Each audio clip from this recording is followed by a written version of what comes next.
Catherine Bigelow has always thrived in tension. From The Hurt Locker to Zero Dark 30, few filmmakers capture the pulse of high-stakes decision-making like she does.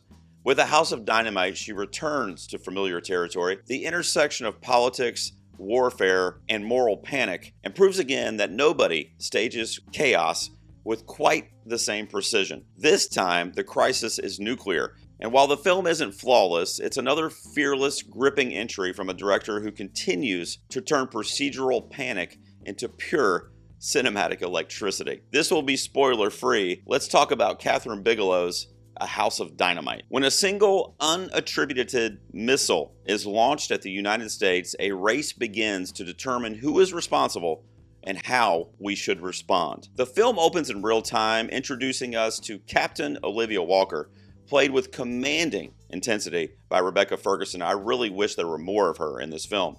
She leads a team in the White House Command Center that monitors global threats against the U.S.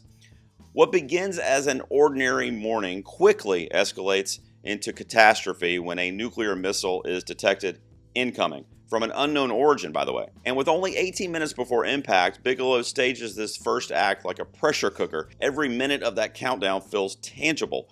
Her camera rarely leaves the fluorescent lit confines of the command room, turning what could have been a static environment into something suffocatingly alive. The sound design hums with tension, the performances are clipped and anxious, and the pace mimics rhythm of panic itself.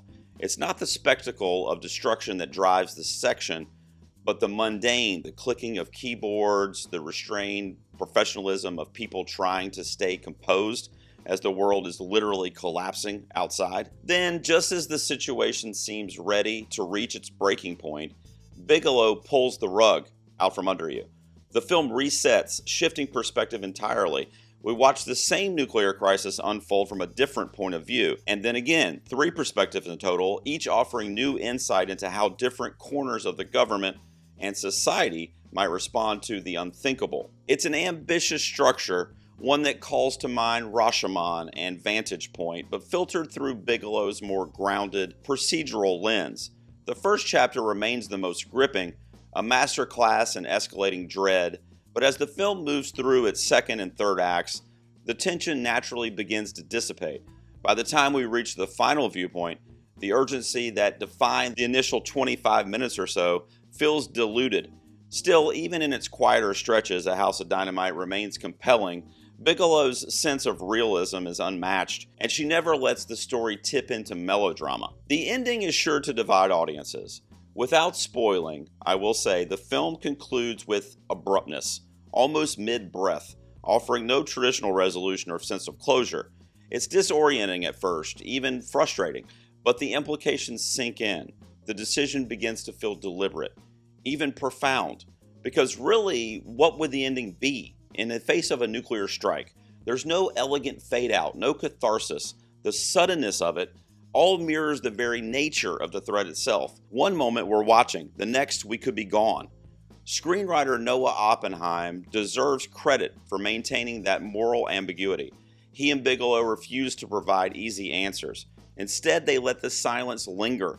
And it's in that silence that the film finds its most haunting voice. Bigelow's control of tone and realism is extraordinary.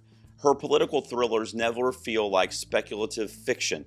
They feel like reenactments of something that could be happening right now, just behind closed doors. That's what makes them so deeply unsettling. The ensemble is uniformly strong, even if no single performer dominates, although Rebecca Ferguson is the standout, commanding every frame she's in with a sense of quiet authority. She's just not in enough of them. Greta Lee and Tracy Letts make a strong impression on me as well, each bringing subtle shades to roles that could have been archetypes in lesser hands. There's a remarkable restraint in the performances across the board. Nobody grandstands, nobody overplays, everyone feels part of the same grim machinery. In regards to the Oscars, there's not enough oomph in anybody's single performance to really lend to any kind of acting nomination, and that would be even for supporting because of the way it's compartmentalized in these chapters. Characters come and then go away. There is a shot, however, that a movie like this could show up in the Best Casting category, which of course is new this year, and we don't know what the hell to expect, but the cast as a whole works really well as an ensemble, even though they rarely bounce off of each other in the POVs that we see them performing. House of Dynamite is not a perfect film. Its structure is uneven, and its final act doesn't quite recapture the intensity that we are met with in the opening. But even so, it's a film that demands to be taken seriously. Bigelow remains one of the few directors capable of fusing realism with nerve-shredding suspense. And while this might not be a home run, it's unquestionably another solid hit, maybe a double or a triple, urgent, intelligent, chillingly relevant, and it seems to be saying something about the moment we are living in. In a landscape flooded with empty spectacle, A House of Dynamite reminds us what true cinematic tension feels like, the kind that lingers long after the clock runs out. As you guys know, I give you my final score out of 10 in 2 categories, and then I give you the overall score. I like to call it the craft and the crux. The craft of the film is all the techs involved, which would be the screenwriting in this case, as well as, cinematography, production design, score, anything that goes into the making of the film kind of behind closed doors.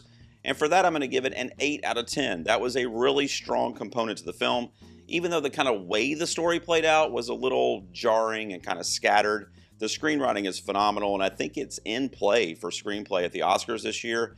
And Bigelow is great about taking a kind of mundane office setting and just making it one of the best production designs of the year. And she does it again here because everything is kind of in the spaces that we are in. It is very much a chamber piece in that way. And then the crux of the film is basically the performances and then how the movie sits with me overall. And that's going to get a 7 out of 10. I really enjoyed it. I just wish the performances got a little more to do throughout the film. This kind of Rashomon style of storytelling is really cool once you kind of realize what's happening, but then it kind of loses its luster along the way, even though the performances are really good and kept me intrigued. I am a fan of this movie. I'm going to give it an 8 out of 10 in its overall ranking. I don't think it's Bigelow's best, but it's probably in her top 3 films, and I am a huge fan of not only The Hurt Locker, but Point Break. Come on, guys. It's Keanu as an FBI agent, Gary Busey eating chili dogs. That one's got to be in the top 3. Utah, give me 2. Real quick, because I know some of my followers may be interested, but kind of like I said during my script there, I don't think it's a performance player, although I do currently, as I'm recording this on October 7th, have it in my predictions for Best Picture in the top 10. So I do think because of Bigelow's name and because of the type of topical film it is, it could get a Best Picture nomination. There's a off chance that she could also be in the running for Best Director. She's probably in the top 10 to 12 or so at least. And I do think from a technical standpoint, you could be looking at things like editing, score, and screenplay for Noah Oppenheim, which I mentioned a few times on this video as well. Now, this is Netflix, so I say this with a grain of salt, but A House of Dynamite will be in limited release this Friday, October 10th. It will also be on the platform streaming on Netflix on October 24th. Set your clock soon in case you do not get it at a theater in your city. Have you seen House of Dynamite? Are you planning to see it? Are you excited for it? Are you a fan of Bigelow's kind of timely political thrillers that she's definitely got a stranglehold in that niche? Let me know down below, and let me know what you thought of this movie review. I will be back soon, and I'll see you then in the garage.